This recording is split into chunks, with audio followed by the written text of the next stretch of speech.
दिखते रहे अभी बीच में दिख रहे हैं कि नहीं दिख रहे हैं। चलो तो आज की क्लास में स्टार्ट कर रहे हैं नया चैप्टर, इसका नाम है ट्रांसपोर्ट इन प्लांट चैप्टर। इस चैप्टर को स्टार्ट करने से पहले प्लांट फिजियोलॉजी का चैप्टर है। इस चैप्टर को स्टार्ट करने से पहले कुछ बात जान लेते हैं। फादर ऑफ प्लांट फिजियोलॉजी कौन है, किसी को पता है? Father of plant physiology, plant physiology के फादर कौन है, किसी को पता है? किसी को भी किताब देखने की जरूरत नहीं है, किताब कॉपी रहने दीजिए, याद है तो बताइए, नहीं बता तो छोड़ दीजिए। फ्रेश माइंड से बैठिएगा, किताब कॉपी पुरानी अपनी मत खोल के बैठिएगा, आपको दिमाग को याद करिए और आंसर दीजिए। प्लांट फिजियोलॉजी के फादर पता है किसी को? स्टीफन हेल्स। स्टीफन हेल्स नहीं पता था तो जान लो, स्टीफन हेल्स, ठीक है, स्टीफन हेल्स।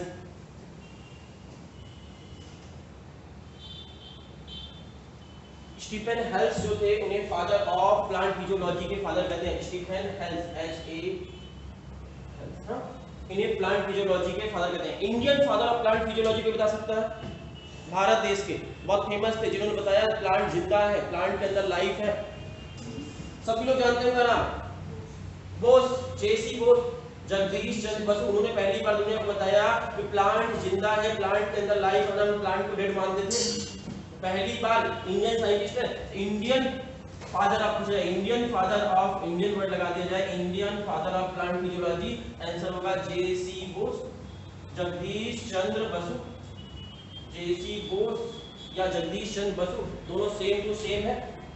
ये फादर ऑफ, इंडियन फादर है और इन्होंने पहली बार बताया था प्लांट इज लिविंग थिंग। इन्हें नोबेल प्राइज भी मिल चुका है कोलकाता के साइंटिस्ट। इतना पढ़ लिया है, अगला वर्ड पूछा जाए कि what is plant physiology, plant physiology का मतलब क्या होता है? तीसरा क्वेश्चन। ये सब बेसिक पढ़ रहे हैं, चैप्टर स्टार्ट नहीं किया अभी हमने, जस्ट ऐसे नॉलेज के लिए बता रहे हैं। तीसरा question, what is plant physiology, plant physiology का मतलब क्या समझते हैं? लॉजी का मतलब स्टडी, फिजियोलॉजी मतलब प्लांट, मतलब प्लांट के अंदर पढ़ना है, प्लांट के अंदर चलने वाली फिजियोलॉजिकल स्टडी करना, फिजियोलॉजिकल एक्टिविटी की स्टडी करना प्लांट फिजियोलॉजी कहलाता है। और फिजियोलॉजिकल स्टडी में क्या क्या चीजें पढ़ते हैं बता सकते हैं? प्लांट्स के अंदर जितनी भी मेटाबॉलिज्म होती है, जितने भी तरह की मेटाबॉलिक रिएक्शन होती है वो पढ़ते हैं। उनके अंदर जितनी वाइटल एक्टिविटीज होती है वो पढ़ते हैं, जैसे फोटोसिंथेसिस, रिस्पायरेशन, ट्रांसपायरेशन, वाटर का ट्रांसलोकेशन, ये सभी को प्लांट फिजियोलॉजी में कंसीडर किया गया है। देख सकते हैं प्लांट फिजियोलॉजी में 4-5 चैप्टर के नाम है ना? फोटोसिंथेसिस, ट्रांसपायरेशन, ये सब क्या है एक वर्ड में? वाइटल एक्टिविटी है कि नहीं है? प्लांट के अंदर चलने वाली मेटाबॉलिक एक्टिविटी है कि नहीं है? प्लांट के अंदर चलने वाली मेटाबॉलिक और वाइटल एक्टिविटी की स्टडी करने को ही प्लांट फिजियोलॉजी कहते हैं। और इनके फादर हुए स्टीफन हेल्स, इंडियन फादर हुए जेसी बोस। इतनी सी बात क्लियर हो चुकी है तो आगे चलते हैं, चैप्टर स्टार्ट करते हैं। चैप्टर का नाम था ट्रांसपोर्ट इन प्लांट्स, प्लांट्स की बॉडी में होने वाला ट्रांसपोर्ट पढ़ना है, ट्रांसपोर्ट इन प्लांट। अब ट्रांसपोर्ट वर्ड का मतलब एक जगह से दूसरे चीजों को ले जाना, ट्रांसपोर्ट का मतलब यही होता है। प्लांट्स के अंदर कोई भी चीज को एक जगह से दूसरे को ले जाना ट्रांसपोर्ट इन प्लांट में आएगा। क्या चीज जाती है प्लांट्स में? कौन सी चीजें जो एक जगह से दूसरी जगह जाती है? यहाँ से वहां, वहां से वहां, क्या चीज जाती है प्लांट के अंदर? तो आपको पता है वाटर जाता है, पहली बात वाटर सही है, और बोलो मिनरल, न्यूट्रिएंट्स, जो बोलो मिनरल्स। और कोई बता सकता है कुछ और चीजें? आपके नीट का आया हुआ क्वेश्चन है 2018-19 की समथिंग कुछ आया था, नीट का आया हुआ क्वेश्चन है प्लांट्स की बॉडी में किन किन चीजों का ट्रांसपोर्ट था। ऑप्शन ए था वाटर का, water and minerals, option A. Option B था ऑर्गेनिक सब्सटेंस, ऑप्शन 3 था हार्मोन, और ऑप्शन डी था ऑल ऑफ दीज। इसका आंसर क्या है? वाटर का भी होता है, मिनरल्स का भी होता है, ऑर्गेनिक सब्सटेंस का भी होता है, और किसका होता है? हार्मोन्स का भी ट्रांसपोर्टेशन होता है। ये चारों आंसर सही है। और क्वेश्चन जो आया था फंसा कर आया था, जाइलम से किसका ट्रांसपोर्ट होता है? चारों ऑप्शन थे आपके, सोच लो। Option A, option B, option C, option D, all of the. Through xylem, through xylem किसका ट्रांसपोर्टेशन होता है इन चारों में से? चारों से कौन सा ऑप्शन सेलेक्ट करेंगे? आंसर था डी। याद रखिएगा जाइलम का ट्रांसपोर्टेशन करना काम है, ट्रांसपोर्टेशन करना वाटर एंड मिनरल्स का मोर, सबसे ज्यादा याद रखिएगा मैक्सिमम काम पूछा जाए तो यही है। लेकिन जाइलम के थ्रू सम हार्मोन्स का भी ट्रांसपोर्टेशन होता है, कुछ ऑर्गेनिक चीजों का भी, वेरी रेयरली, ये रेयरली, मैक्सिमम टाइम ये करता है, रेयरली ये काम करता है, इसलिए आंसर चारों सही है। मैक्सिममली पूछा तो ये था, रेयरली पूछा तो ये था, लेकिन पूछा कि किसका होगा तो सभी का। तो जाइलम ऐसा नहीं है कि कभी ऑर्गेनिक सब्सटेंस का ट्रांसपोर्टेशन नहीं हुआ है। जनरली ऑर्गेनिक सब्सटेंस का ट्रांसपोर्टेशन करना फ्लोएम का काम है, फ्लोएम करता है फूड का ट्रांसपोर्टेशन, लेकिन कभी कभी कुछ amount of some certain organic substance का ट्रांसपोर्टेशन जाइलम के थ्रू भी हो जाता है। इसलिए चारों आंसर सही थे। ये नीट का आया हुआ क्वेश्चन था और आंसर था डी, ऑल ऑफ दी। बच्चे मैक्सिमम बच्चों ने ए सेलेक्ट कर कराए थे, वाटर एंड मिनरल्स। तो गलतियां नहीं करना है, थोड़ा सा ध्यान से केयरफुली पढ़ना है क्या हो रहा है। तो ट्रांसपोर्ट, प्लांट की बॉडी में ट्रांसपोर्ट किन चीजों का होता है? पहला चीज है वाटर का, मिनरल्स का। वाटर मिनरल्स के लिए मेनली कौन रिस्पांसिबल है? जाइलम। और फूड का प्रोडक्ट्स का ट्रांसपोर्टेशन होता है कि कौन रिस्पांसिबल? मेनली फूड के लिए, ऑर्गेनिक चीजों के लिए मेनली रिस्पांसिबल कौन है? फ्लोएम। क्लियर इस बात? जाइलम फ्लोएम की मदद से फूड का, वाटर का, हार्मोन्स का, इन सब का ट्रांसपोर्टेशन एक पार्ट से दूसरे पार्ट होता है, और यही है ट्रांसपोर्टेशन इन प्लांट्स का वर्णन। जब ट्रांसपोर्टेशन होता है तो आप सोचिए, कोई चीज को एक जगह दूसरे पे भेजना है तो आपके पास दो ऑप्शन है, थोड़ी दूर तक भेजना है या बहुत दूर तक भेजना है। समझ रहे हो? अगर आपको कुछ सामान है, सपोज यहां पर आपको कुछ लगेज, टेबल है, इस टेबल को आपको अर्जुन नगर भेजना है, तो आप इसके लिए ट्रेन बुलाओगे? यस और नो? ट्रेन में रख के भेजोगे? अर्जुन नगर तक भेजना है तो नॉट, नहीं ना? एरोप्लेन बुलाओगे? नहीं चलेगा, है ना? उसमें नहीं भेजेंगे। रिक्शा से भेज सकते हैं, तालगा से भेज सकते हैं, ऑटो से भेज सकते हैं। अब हमको यहां से अमेरिका भेजना है, रिक्शा से भेज देते हैं, चला जाएगा। समझ में आ रहा है बात? तो ट्रांसपोर्टेशन जब करते हैं तो हमारे पास दो ऑप्शन होते हैं, शॉर्ट डिस्टेंस ट्रांसपोर्टेशन करना है या लॉन्ग डिस्टेंस करना। दोनों का मैकेनिज्म अलग होगा, दोनों ट्रांसपोर्टेशन का मैकेनिज्म सेपरेट होगा। तो बोले ट्रांसपोर्ट करना तो दो ऑप्शन होते हैं, शॉर्ट डिस्टेंस ट्रांसपोर्टेशन और लॉन्ग डिस्टेंस ट्रांसपोर्टेशन। दो तरह के ट्रांसपोर्टेशन होते हैं। पहला है शॉर्ट डिस्टेंस ट्रांसपोर्टेशन, दूसरा होगा आपका लॉन्ग डिस्टेंस ट्रांसपोर्टेशन। क्लियर थी सी बात? अब जाइलम फ्लोएम शॉर्ट डिस्टेंस में आते हैं या लॉन्ग डिस्टेंस ट्रांसपोर्टेशन में आते हैं? Long distance. जब बहुत ऊंचाई तक पेड़ में जाना है, पेड़ की रूट से पेड़ की लीफ तक पहुंचाना है, बहुत ऊंचे ऊंचे पेड़ों में, तो वहां पर ट्रांसपोर्टेशन कौन करता है? जाइलम और फ्लोएम होता है। लॉन्ग डिस्टेंस ट्रांसपोर्टेशन के अंदर पढ़ेंगे जाइलम फ्लोएम के बारे में। शॉर्ट डिस्टेंस ट्रांसपोर्टेशन में कौन आएगा? सिंपल सा मेथड, डिफ्यूजन, ऑस्मोसिस, पढ़िए ना? डिफ्यूजन, ऑस्मोसिस, ये सब ट्रांसपोर्टेशन किस में आएंगे? शॉर्ट डिस्टेंस ट्रांसपोर्टेशन में आएंगे। शॉर्ट डिस्टेंस ट्रांसपोर्टेशन डिफिनेशन सुन लीजिए, A transportation within a cell। Transportation कहाँ होना है? एक ही सेल के अंदर होना है। एक सेल है, उस सेल के अंदर यहाँ पर A नाम का केमिकल है और उसको यहाँ से यहाँ आना है, ध्यान समझना, यहाँ से यहाँ आना है, शॉर्ट डिस्टेंस तय करनी है। तो विद इन अ सेल पहला ऑप्शन हो सकता है, तो किसी में रखेगा within a cell transportation होगा तो कौन सा है? शॉर्ट डिस्टेंस है, लॉन्ग डिस्टेंस है पहला। दूसरा, ये एक सेल है, इसके बगल में दूसरी सेल है, इस सेल से ये एक केमिकल को दूसरी सेल में जाना है, आसपास की नेबरिंग सेल में जाना है, between the cell, between the nearest cell. कौन ट्रांसपोर्टेशन है ये? सीवी शॉर्ट डिस्टेंस ट्रांसपोर्ट है। तो बोले शॉर्ट डिस्टेंस ट्रांसपोर्ट के अंदर क्या आएगा? If transportation occur within the cell across the membrane, across the membrane, membrane को पार किया कि नहीं किया, दो सेल के बीच में जाना। तो तीसरा ऑप्शन, इसको यहां से निकलकर इंटरसेलुलर स्पेस में जाना है। ये तीनों ही ट्रांसपोर्टेशन किसमें आएगा? समझ में आ रही बात?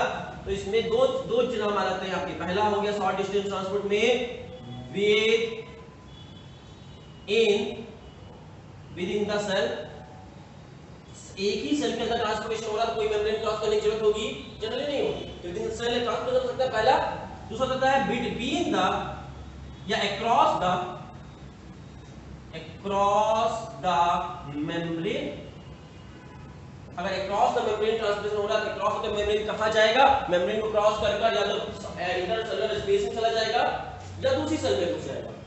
ये ट्रांसपोर्ट भी कौन सा ट्रांसपोर्ट में आएगा, शॉर्ट डिस्टेंस ट्रांसपोर्ट में आएगा। क्लियर इस बात, one cell to another cell अगर ट्रांसपोर्टेशन हो रहा है नियरेस्ट सेल में तो कौन सा ट्रांसपोर्टेशन है, शॉर्ट डिस्टेंस ट्रांसपोर्ट। क्लियर इतनी सी बात। अब शॉर्ट डिस्टेंस ट्रांसपोर्ट के लिए कौन रिस्पांसिबल है, शॉर्ट डिस्टेंस ट्रांसपोर्ट होता है डिफ्यूजन नाम के ट्रांसपोर्ट होता है, एक्टिव भी हो सकता है और पैसिव भी हो सकता है। शॉर्ट डिस्टेंस ट्रांसपोर्ट एक्टिव भी हो सकता है और पैसिव भी हो सकता है। रफ कर दें इसको, ये शॉर्ट डिस्टेंस ट्रांसपोर्ट दो तरह का हो सकता है, एक्टिव और पैसिव। कब इसे एक्टिव के नाम से जानेंगे, एक्टिव ट्रांसपोर्टेशन कहेंगे, कब इसे पैसिव ट्रांसपोर्टेशन कहेंगे। दो वर्ड है एक्टिव और पैसिव। एक्टिव कब बोलेंगे और पैसिव कब बोलेंगे, ये दो वर्ड में डिफरेंस समझते हैं। आपसे क्वेश्चन पूछा जाए, ध्यान समझना। आपकी छत है, हाइट छत पे है, छत से मुझे ये टेबल नीचे फेंकनी है। ऑप्शन नंबर 1, ऊपर से नीचे फेंकना है, हाई से लो में फेंकना है। बहुत ज्यादा एनर्जी खर्च होगी क्या, समझ में आ रही बात, नो एनर्जी, सीधे छोड़ देंगे नीचे गिर जाएगा। ये टेबल को छत से छोड़ देंगे नीचे आ जाएगी अपने आप। एनर्जी खर्च हुई या नहीं हुई, कहां से हाई से लो में गया, लो से हाई में गया, हाई से लो में आने में एनर्जी खर्च नहीं हुई। क्लियर सी बात। और इसी टेबल को नीचे से ऊपर ले जाना है, तब खींच खींच के ऊपर लेना, तो एनर्जी खर्च होगी कि नहीं होगी, मेहनत लगेगी कि नहीं लगेगी, समझ में आ रही बात। कहां से कहां ले गए, लो से हाई या हाई से लो, तो लो से हाई जब भी किसी चीज को जानी होगी वहां एनर्जी खर्च होगी कि नहीं होगी। छत को याद एग्जांपल याद रखिए, कभी नहीं गड़बड़ होगा। हाई छत को मानना, जमीन को लो मानना, तो लो से हाई जाने में और हाई से लो आने में एनर्जी खर्च नहीं होगी। क्लियर इतनी सी बात एक्टिव और पैसिव में। दूसरा क्वेश्चन का आंसर दीजिएगा।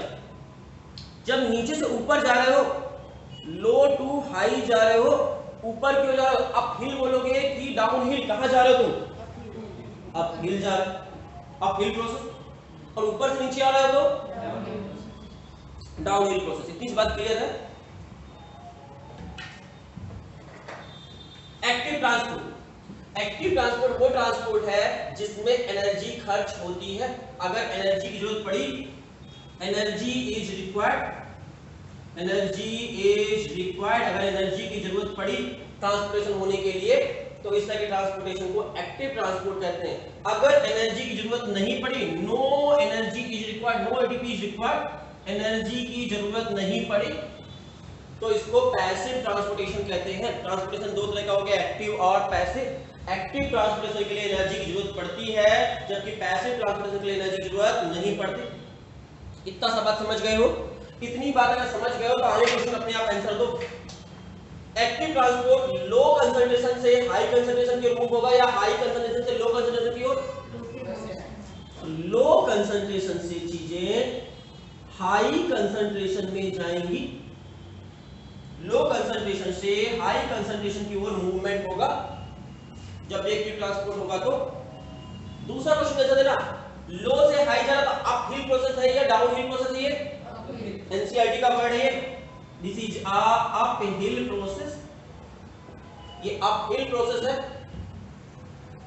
तीसरी बात बताना, ये लो से हाई में जा रहा है, नीचे से ऊपर जा रहा है, टूवर्ड जा रहा है, टूवर्ड द कंसंट्रेशन, या अगेंस्ट जा रहा है। ग्रेविटी कह रही नीचे जाना है, तुम ग्रेविटी का अगेंस्ट में जा रहे हो ना, तो वैसे ही समझ लो अगेंस्ट द कंसंट्रेशन। तो ये movement against the concentration gradient है या टूवर्ड है, क्या लिखना, ये है against the concentration gradient. Concentration gradient के अगेंस्ट मूवमेंट हो रहा है, और कंसंट्रेशन ग्रेडियंट के अगेंस्ट में मूवमेंट हो रहा हो, अप हिल प्रोसेस हो, लो कंसंट्रेशन से हाई कंसंट्रेशन मूवमेंट हो रहा हो, एनर्जी जरूरत पड़े, इसलिए ट्रांसपोर्टेशन को एक्टिव ट्रांसपोर्टेशन कहते हैं। क्लियर इतनी सी बात। एक्टिव ट्रांसपोर्टेशन कभी भी अकेले ऐसे नहीं हो जाता। एक्टिव ट्रांसपोर्टेशन होने के लिए प्रोटीन की जरूरत पड़ती है, स्पेशल टाइप ऑफ प्रोटीन की जरूरत पड़ती है। विदाउट प्रोटीन के नहीं होता। एक्टिव ट्रांसपोर्टेशन किस में से होता है? स्पेशल टाइप ऑफ प्रोटीन की मदद से होता है। मेम्ब्रेन में पाया जाता है वो प्रोटीन। मेम्ब्रेन में कहीं कहीं पर कुछ कुछ प्रोटीन पाए जाते हैं जो ट्रांसपोर्टेशन में हेल्प करते हैं, एक्टिव ट्रांसपोर्टेशन में हेल्प करते हैं, और वो प्रोटीन बड़े ही स्पेसिफिक होते हैं। एक्टिव ट्रांसपोर्टेशन में जो प्रोटीन होते हैं बड़े स्पेसिफिक होते हैं, किसी भी चीज को कहीं जाने नहीं देंगे। जैसे एंजाइम सबस्ट्रेट के लिए स्पेसिफिक होता है, कोई भी एंजाइम किसी भी सबस्ट्रेट के साथ रिएक्शन नहीं कर सकता है, यूनिक होता है, स्पेसिफिक होता है। वैसे ही मेम्ब्रेन में पाए जाने वाले प्रोटीन भी बड़े स्पेसिफिक होते हैं। जिस मॉलिक्यूल्स को क्रॉस करने के लिए वो पाए जाएंगे, सिर्फ उसी मॉलिक्यूल्स को क्रॉस करने देंगे। यहाँ प्रोटीन होते कि नहीं होते? With the help of protein होगा कि विदाउट प्रोटीन होगा? ये with the help of membrane bound protein. ये active transportation membrane bound protein की मदद से होगा। और ये प्रोटीन स्पेसिफिक होंगे कि नॉन स्पेसिफिक होंगे? स्पेसिफिक प्रोटीन होंगे, जिसके लिए है सिर्फ उसी को जाने देंगे। सब मिल जाएगा, एनसीईआरटी की लाइन ही है, एक भी एनसीईआरटी के बाहर का नहीं है। सब एनसीईआरटी में आपको आगे सीक्वेंस आगे पीछे हो जाएगा। तो आपका बड़े स्पेसिफिक होंगे। एनसीईआरटी में पेज आगे पीछे हो रहे हैं तो पीछे का पेज पहले पढ़ा दे रहे हैं, फ्लो में आ गया हो, ठीक है। तो आपका बहुत स्पेसिफिक होंगे। अगला लाइन एनसीईआरटी का लिखा हुआ है, These are the very sensitive for the inhibitor। ये प्रोटीन इनहिबिटर के लिए सेंसिटिव होंगे कि नहीं होंगे? होंगे। मतलब इनहिबिटर आ जाएगा तो ये करने देंगे ट्रांसपोर्टेशन की नहीं करने देंगे? इनहिबिटर आ गया तो नहीं करने देंगे। जब तक इनहिबिटर नहीं है तब तक ही ट्रांसपोर्टेशन होगा, एक्टिव ट्रांसपोर्टेशन। अगर उसमें कोई इनहिबिटर आ गया तो इनहिबिटर जाकर आपको वहां पर बाइंड हो जाएगा और उसको ट्रांसपोर्टेशन को रोक देगा। इनहिबिटर आते ही ट्रांसपोर्टेशन रुक जाएगा कि नहीं रुक जाएगा? सेंसिटिव है कि नहीं है? स्पेसिफिक है कि नहीं है? किनकी बात कर रहे हैं हम? एक्टिव ट्रांसपोर्ट में इन्वॉल्व प्रोटीन की बात कर रहे हैं। ये प्रोटीन कहां पर इन्वॉल्व है, कहां प्रेजेंट है? तो रिपीट कर रहे हैं, ध्यान समझना क्या कहा हमने यहां पर। In active transportation some proteins are involve, these proteins are present in the membrane of cell की मेम्ब्रेन में होंगे। और ये these are very specific protein, बहुत स्पेसिफिक प्रोटीन होंगे। और ये प्रोटीन इनहिबिटर के लिए सेंसिटिव होंगे या नहीं होंगे? Sensitive for the inhibitor. Last और सबसे इंपॉर्टेंट लाइन इनके एनसीईआरटी में दी है, कंफ्यूजिंग लाइन है, थोड़ा ध्यान से हम सुनेंगे। आपकी एनसीईआरटी बोलती है यहाँ पर एक्टिव ट्रांसपोर्टेशन के लिए कि एक्टिव ट्रांसपोर्टेशन सबसे ज्यादा फास्ट रेट पर कब हो रहा होगा? When the rate of transportation is maximum। कब माने कि रेट ऑफ ट्रांसपोर्टेशन सबसे फास्ट हो रहा है, एक्टिव ट्रांसपोर्टेशन सबसे ज्यादा फास्ट हो रहा है? कब ऐसा लगेगा? पीछे दिया हुआ है एनसीईआरटी में, पहले पेज में नहीं है लेकिन है एनसीईआरटी में। आपकी बुक लिखती है the rate of transportation is maximum when complete कर सकते हैं आप लोग कोई? when all proteins are busy, when all proteins are used। जब सारे के सारे प्रोटीन एक साथ यूज हो रहे होंगे। मेम्ब्रेन में बहुत सारे प्रोटीन है ना, सब सारे प्रोटीन एक साथ यूज हो रहे होंगे, कंज्यूम हो रहे होंगे, तो बोलेंगे सारे प्रोटीन यूज हो रहे हैं, मतलब सबसे ज्यादा मैक्सिमम ट्रांसपोर्टेशन अभी हो रहा है। तो rate of transportation is maximum when all the membrane bound protein या all the transporter protein, इनको ट्रांसपोर्टर प्रोटीन बोल सकते हो। ट्रांसपोर्टर, आपकी बुक ने ट्रांसपोर्टर वर्ड लिखा है, ट्रांसपोर्टर प्रोटीन आर यूज्ड। जब सारे के सारे ट्रांसपोर्टर प्रोटीन यूज हो रहे होंगे या सैचुरेटेड होंगे, ऑप्शन में लिखा है सैचुरेटेड। जब सारे के सारे मेम्ब्रेन में पाए जाने वाले प्रोटीन सैचुरेटेड हो या यूज हो रहे हो, सभी के सभी बिजी हो, तो मतलब समझ लेना सबसे ज्यादा ट्रांसपोर्टेशन अभी हो रहा है। नहीं समझ पाए हो तो एग्जांपल समझ लो। हम बोले कि आज मार्केट में सबसे ज्यादा भीड़ है, आज मार्केट में सबसे ज्यादा भीड़ है, या बोले आज सबसे ज्यादा बच्चे आए हैं। कैसे मालूम चलेगा सबसे ज्यादा बच्चे आए हैं? जितनी टेबल है सारी टेबल यूज हो जाए, जिस दिन सारी टेबल भर जाए उस दिन समझ जाएंगे कि हम सबसे ज्यादा बच्चे आए हैं। आज टेबल में बैठते हैं ना बच्चे, सारी टेबल भरी हुई है, कहीं जगह नहीं है बैठने की, तो हम कहेंगे सबसे ज्यादा बच्चे आ जाएंगे। All the chairs are engaged. इसी तरह ट्रांसपोर्टेशन किससे हो रहा है? प्रोटीन से। When all the proteins are engaged, सारे प्रोटीन इंगेज्ड है, बिजी हैं, सभी सैचुरेट हो गए हैं, किसी में जगह नहीं बची ट्रांसपोर्ट होने की। तो बोलेंगे मैक्सिमम ट्रांसपोर्ट अब हो रहा है। इससे ज्यादा हो सकता है क्या? जब सारी चेयर में बच्चे बैठे होंगे इससे ज्यादा बच्चे बैठ सकते हैं क्या आप? तो ये सब मैक्सिमम बच्चे आज ही हैं, सारी चेयर फुल है, कहीं बैठने की जगह नहीं बची, सैचुरेटेड सिचुएशन आ गया, तो मैक्सिमम बच्चे आज हैं। समझ में आ रही बात?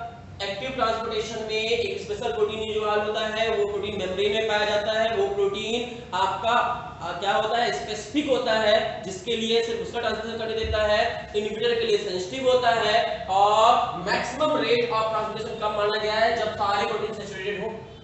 All transporter protein are saturated या all transporter protein are used. खत्म हो गया एक्टिव ट्रांसपोर्ट आपका। कोई दिक्कत? एनर्जी खर्च होगी कि नहीं होगी?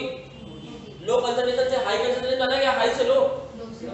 लो से हाई एनर्जी खर्च होगी। डाउन हिल या up hill? Up hill process है। कंसंट्रेशन ग्रेडियंट टुवर्ड है या अगेंस्ट है? अगेंस्ट है। खत्म हो गया active transportation, finish. Passive transportation, passive transportation में एनर्जी खर्च होगी कि नहीं होगी? ऊपर से नीचे आ रहा है या नीचे से ऊपर? एनर्जी खर्च नहीं हो रही, मतलब लो कंसंट्रेशन टू हाई या high to low? High concentration से लो कंसंट्रेशन की ओर मूवमेंट होगा। हाई कंसंट्रेशन से लो कंसंट्रेशन की मूवमेंट होगा, एनर्जी खर्च नहीं होगी। Toward the concentration gradient against में जा रहे हैं, टुवर्ड द कंसंट्रेशन ग्रेडियंट कहलाएगा, towards the concentration gradient movement हो रहा है। अप हिल है या डाउन हिल है? ऊपर से नीचे गिर रहा है, डाउन हिल प्रोसेस। ये डाउन हिल प्रोसेस, ये डाउन हिल प्रोसेस में आएगा। कोई दिक्कत है समझने में? पैसिव ट्रांसपोर्टेशन में आपके समझ में आई। और एक्टिव ट्रांसपोर्टेशन और पैसिव ट्रांसपोर्टेशन, जो भी ट्रांसपोर्टेशन की बात कर रहे हैं ये शॉर्ट डिस्टेंस पे ले जाते हैं या लॉन्ग डिस्टेंस पे? शॉर्ट डिस्टेंस मतलब विद इन अ सेल या अक्रॉस द मेम्ब्रेन, बस इतना ही मैक्सिमम लिमिट है इनकी। विद इन अ सेल होगी या तो ट्रांसपोर्टेशन या अक्रॉस द मेम्ब्रेन, बस इससे ज्यादा इनकी लिमिट नहीं है।